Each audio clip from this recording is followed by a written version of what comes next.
Okay, this is the first test for the 3D printed RC rims. Also, first test on the new foam to find out its durability at high speeds.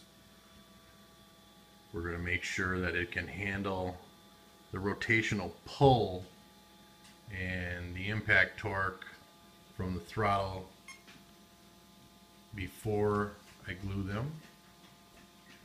So let's give her a test.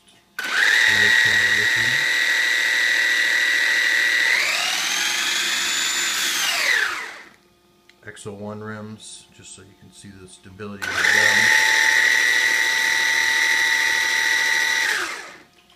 Barely any movement. Now the 3D printed rim.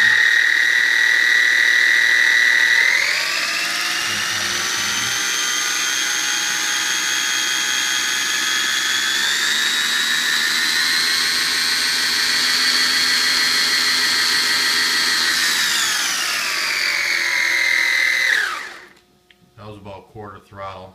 Mind you, I am using the Mamba Monster in a Venom 5000 milliamp 35C 3-cell battery, 11.1 volts.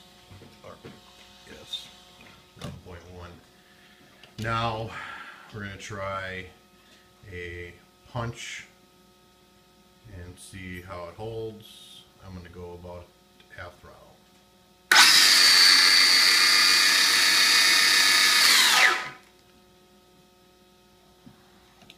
Doesn't look like there's much of a problem.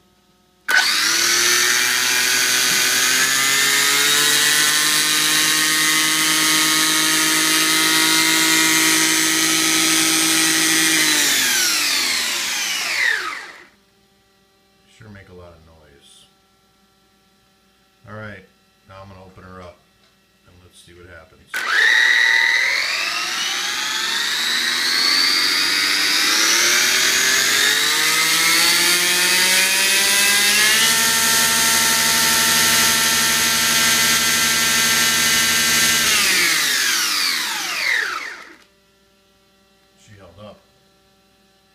She held up. Now we're going to have to do a test to find out if she's going to be able to hold up, glued, and on terrain. Outside, let's hit some pavement.